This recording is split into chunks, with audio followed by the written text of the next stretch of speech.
Dominant, fearless, and untouchable. Ritchie McCaw is a name that echoes through rugby history. And but what made him one of the most iconic rugby players in history? So let's dive into the story of a man who redefined the game. So he was born in a small town, a small farming town called Kurow in the 1980s. McCaw, he didn't just grow up playing rugby, he lived it. From a young age, he showed exceptional skill and discipline and an unmatched work ethic, which his grandfather, who served as a pilot during World War II, instilled in him. Really instilled the importance of leadership and resilience, values that would later define his career. So by the time he joined Canterbury Crusaders in 2001, McCaw's potential was undeniable. But it wasn't just his skill set that set him apart, it was his rugby brain and his uncanny ability to read the game and make split second decisions that would change the course of entire games. And, that cannot be overlooked. In 2004, at just 23 years old, McCaw was named the All Blacks captain, a role that would define his legacy over the next decade. He became the cornerstone of one of the most important and dominant rugby teams in history. But being the captain of the All Blacks isn't just about wearing the armband, it's about carrying the hopes of the entire nation. And he wore that well. Under McCaw's leadership, the All Blacks were nearly unstoppable. He revolutionized the role of the openside flanker and becoming a master at the breakdown, whether it was stealing the ball, slowing down the opposition's play, making crucial tackles. McCaw was always in the thick of it.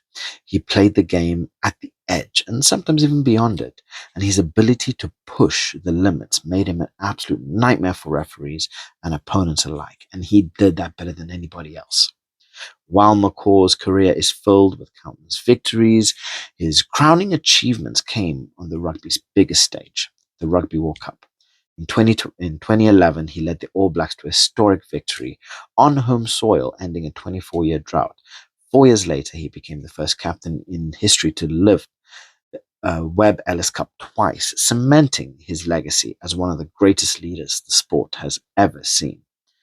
But McCaw's success wasn't just about his trophies, it was about the respect he commanded. Even his fiercest rivals like South Africa, Victor Matfield, and Australia's David Pocock couldn't deny his impact on the game. Off the field, McCaw is just as remarkable.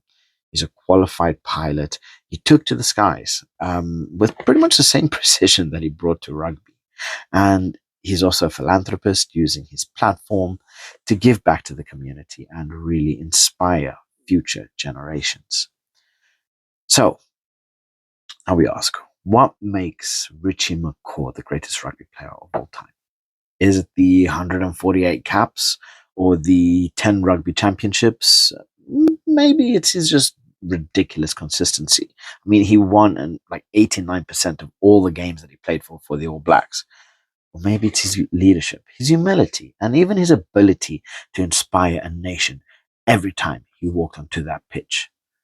Ritchie McCaw wasn't just a player. He was a symbol of excellence, determination, and what it means to be a true leader. His impact on the game will be felt for future generations, and the question isn't whether he's the greatest of all time. It's, will we ever see another Ritchie McCaw? So, what do you think? Is Ritchie McCaw the greatest rugby player in history, or is there someone else who deserves the title? Let me know in the comment section below. And don't forget to like and subscribe, as it really, really does help my channel grow. I just want to provide you guys with the best content possible. So thanks for watching, and we'll catch you in the next one. Bye.